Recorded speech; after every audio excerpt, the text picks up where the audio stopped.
Salut mes amis, comment allez-vous? J'espère que vous allez bien. En tout cas, je vais très bien. Mes chers amis, avant de lancer cette vidéo, n'oubliez pas de vous abonner et de mettre un petit pouce bleu. C'est très important, j'ai pas l'habitude de vous demander ça à chaque début de vidéo, mais n'hésitez surtout pas à vous abonner, mes amis, à mettre un petit pouce bleu.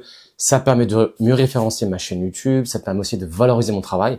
Ça demande beaucoup de temps pour produire une vidéo, donc n'hésitez pas mes amis, ça me ferait vraiment plaisir. Aujourd'hui, on se retrouve pour une nouvelle vidéo. On va découvrir un nouveau boîtier TV Android. Il s'agit de la marque Tanix. C'est une marque qui est très connue, avec laquelle moi j'ai beaucoup collaboré dans le passé. C'est une marque qui tient très bien la route, qui a des boîtiers TV Android de très bonne qualité, avec d'excellents rapports qualité-prix. Ils m'ont récemment envoyé le modèle TX5 qui vient de sortir récemment. C'est un modèle avec 4 Go de RAM et 32 de mémoire qui tourne sous Android. On va le tester mes amis, on va voir comment il fonctionne et à la fin on dira en totale objectivité ce que ça donne. Et puis je vous dirai si ça vaut le coup ou pas de partir là-dessus, d'investir dans ce boîtier. Ne bougez pas et restez jusqu'au bout de la vidéo.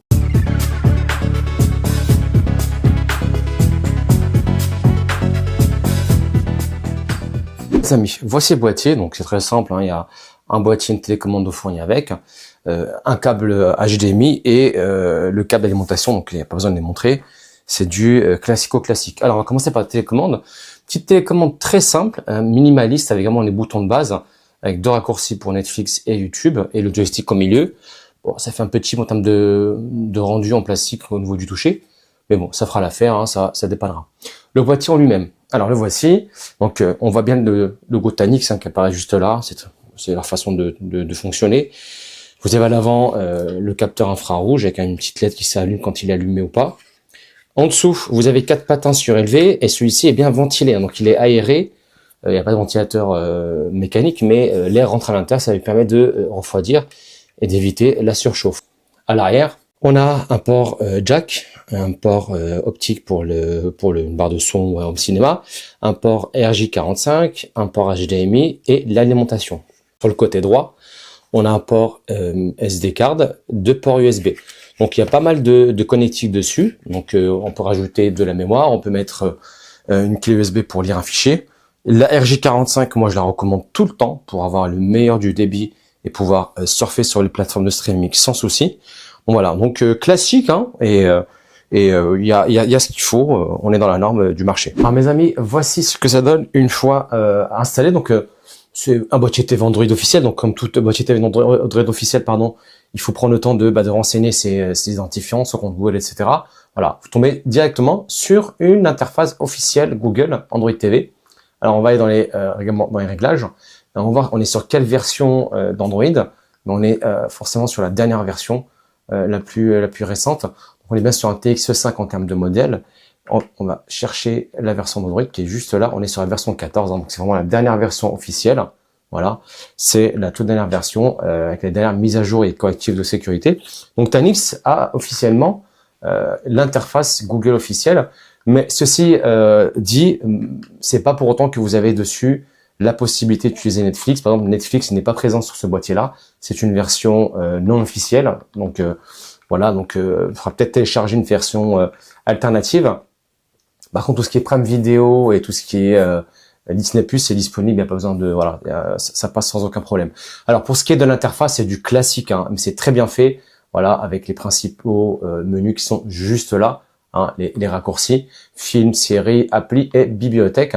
Donc voilà, on va aller un petit peu dans les menus, voir un peu les caractéristiques de ce boîtier. Alors en termes d'affichage, on est sur du... Là, on va monter sur la résolution. Voilà, on peut aller jusqu'à de la 4K 60 Hz. Voilà, donc ça monte jusqu'à de la 4K 60 Hz. Ce modèle-là n'est pas compatible HDR, mais voilà, on est déjà sur une très bonne résolution. Voilà, c'est amplement suffisant pour regarder du film, du streaming, il y a aucun souci. Ensuite, pour ce qui est des codecs son qui sont dessus, il y a dessus du Dolby Digital, Dolby Digital Plus, Dolby Atmos et du DTS. Alors écoutez les amis, je suis vraiment choqué qu'il y ait du DTS et du Dolby Atmos encapsulé en Dolby Digital Plus. Franchement, je ne savais pas du tout, voilà, je viens de découvrir.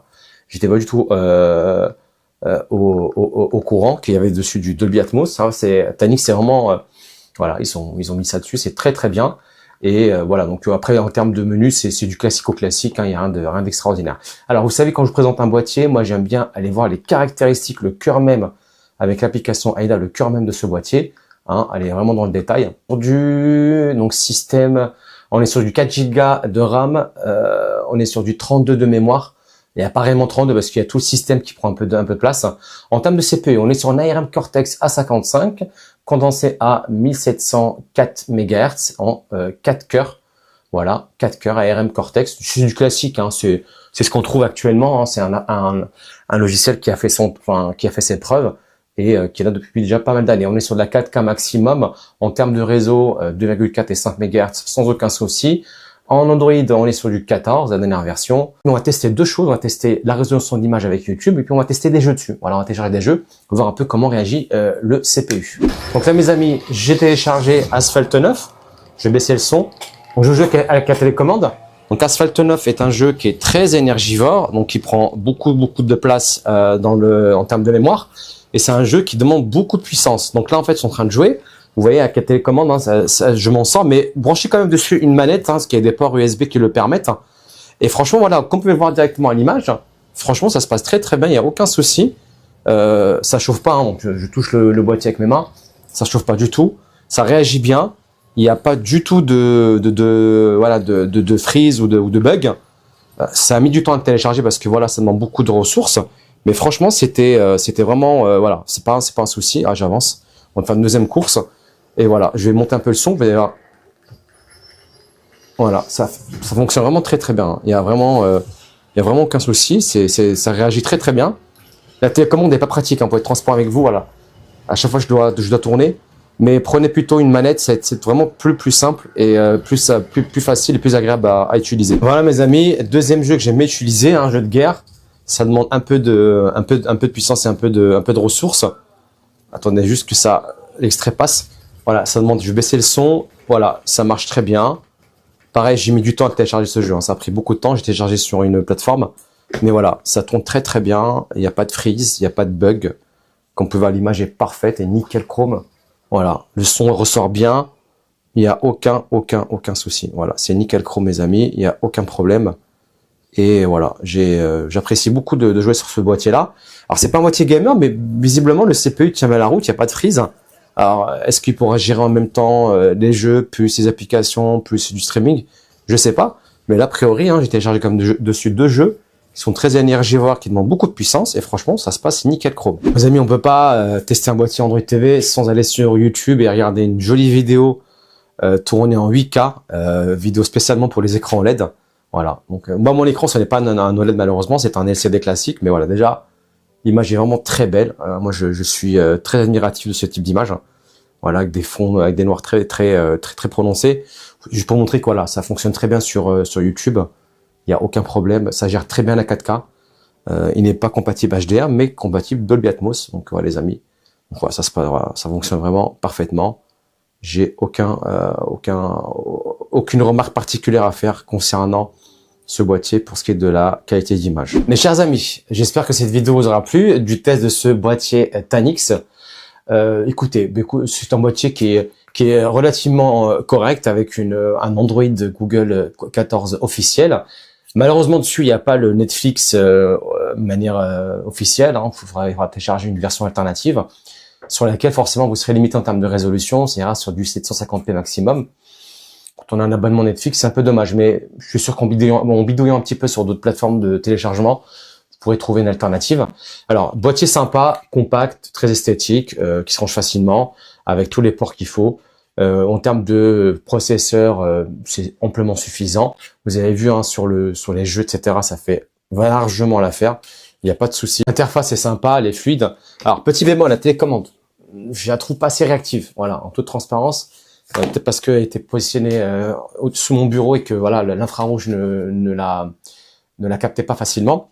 Mais comparé au boîtier Buzz TV que j'ai testé la dernière fois, voilà, il faudrait vraiment que Tanix investisse un peu plus sur les télécommandes et fasse des télécommandes beaucoup plus ergonomiques, plus agréables au toucher et plus faciles à utiliser. Voire même pourquoi pas du Bluetooth à la place de l'infrarouge, parce que l'infrarouge maintenant c'est vraiment dépassé. Mais bon, c'est une recommandation que je fais. Les jeux, ça passe bien, la vidéo, ça passe très bien. Dolby Digital Plus, DTS et Dolby Atmos encapsulés en Dolby Digital Plus. Bah, écoutez, j'étais vraiment surpris. Malheureusement, mes équipements dans mon bureau YouTube ne sont pas compatibles Dolby Atmos, donc je n'ai pas pu le tester. Mais si le format apparaît dans les paramètres, c'est que officiellement ça fonctionne sans aucun souci. C'est un boîtier, je recommande parce que c'est un excellent rapport qui a été pris. Et voilà, en plus du Google officiel, c'est parfait. Mes amis, si cette vidéo vous aura plu, n'hésitez pas à me le faire savoir en commentaire. Posez vos questions, je me ferai un véritable plaisir de vous répondre. En attendant, prenez soin de vous et je vous dis à très bientôt pour une nouvelle vidéo.